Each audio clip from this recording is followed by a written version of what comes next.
पित्रे ब्रह्मोपदेष्ट्रे मे गुरवे दैवताय च प्राप्याय प्रापकायास्तु நம ஸ்ரீநிதயே நமஹ. அன்புமிக்க விஜய் தொலைக்காட்சி அன்பர்களே, உங்கள் அனைவருக்கும் என்னுடைய அன்பு கலந்த வணக்கங்கள், நல்வாழ்த்துக்கள். திருமகளுடைய திருநாமங்களை நாம் அனுபவித்து கொண்டு வருகிறோம். அதிலே இப்பொழுது பார்க்க போவது 153வது திருநாமம்.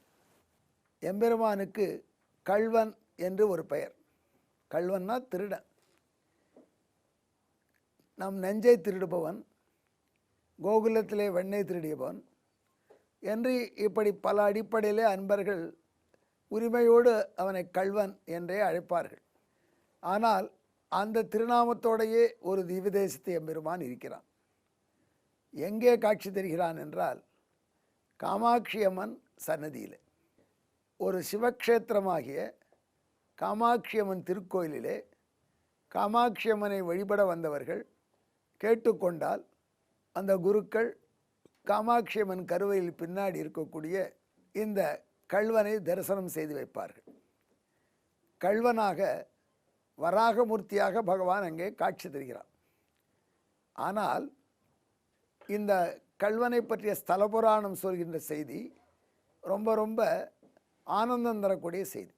அதாவது காமாட்சி பரமசிவன் இருவருக்கும் நேர்ந்த மோதலின் பயனாக காமாட்சி தேவி தனித்திருந்து பரமசிவனை தான் வெற்றி பெற வேண்டும், தன்னிடம் பரமசிவன் ஈடுபட்டு இருக்க வேண்டும் என்பதற்காக வாமனமூர்த்தியை குறித்து தவம் செய்ததாக ஸ்தல புராணம் சொல்கிறது. வாமனமூர்த்தியை குறித்து தவம் செய்தால் அந்த வாமனமூர்த்தி தான் இன்று கள்வனாக அங்கே காட்சி தருகிறான் என்று சொல்கிறார்கள். ஆனால் அங்கே காட்சி தருவதோ வராகமூர்த்தி. வராகன் வேறு வாமனன் வேறாயிற்றே என்று கேட்டார் நண்பர் ஒருவர். வாமன் என்றால் அழகானவன் அர்த்தம்.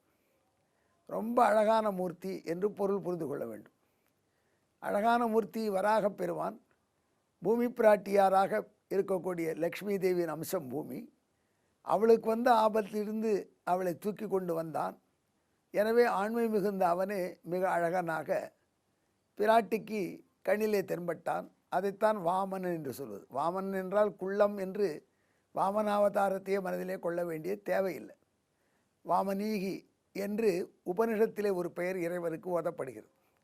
அந்த அடிப்படையிலே இந்த வாமனன் என்பது அழகு என்ற பொருளிலே வரலாம். இந்த வாமனனை பத்திராக்காரன் என்று பெரியாழ்வார் குறிப்பிடுவார். பத்திராக்காரன் என்றால் தனிப்பட்ட அழகான வடிவத்தை உடையவன் என்று மணவாள மாமனிகள் வியாக்கியானம், விலக்ஷண வடிவத்தை உடையவன் என்று அருளி செய்கிறார். இருக்கட்டும். ஆனால் அங்கே காமாட்சி தேவி தவம் செய்யும் பொழுது இடையிலே கொஞ்சம் ஓய்வெடுக்கும் பொழுது அவளுக்கு பொழுது நன்றாக போக வேண்டும் என்று மகாலட்சுமி வருவாளாம். மகாலட்சுமியும் காமாட்சி தேவியும் பேசிக்கொண்டிருப்பார்கள். கொஞ்சம் உரையாடல் நடக்கும்.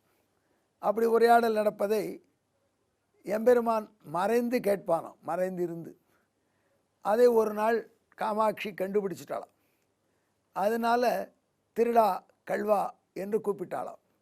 அந்த பெயரே பெருமானுக்கு வந்து விட்டது என்று சொல்கிறார்கள்.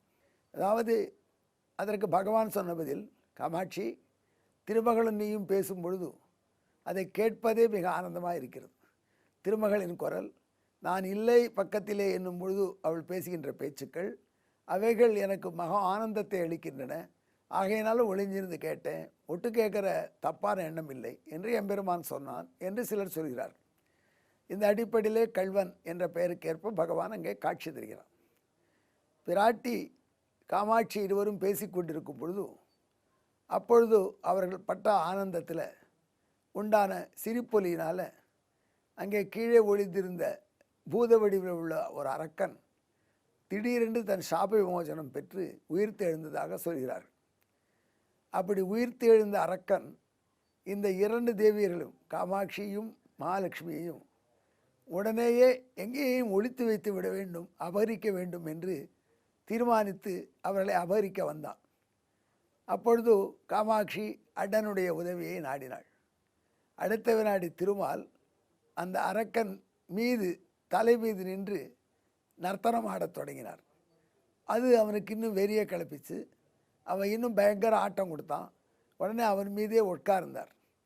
அவன் மீது உட்கார்ந்த உடனே வெறியாட்டம் ஆடி பூமியே ஆடும்படியாக அதிரும்படியாக ஆடத் தொடங்கினான்.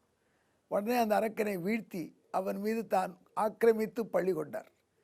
ஆக அந்த இடத்திலே நின்ற திருக்கோலத்திலே போர் புரிந்தார், அமர்ந்த திருக்கோலத்திலே போர் புரிந்தார், கடைசியில் படுத்துக்கொண்டே ஜெயிச்சார்.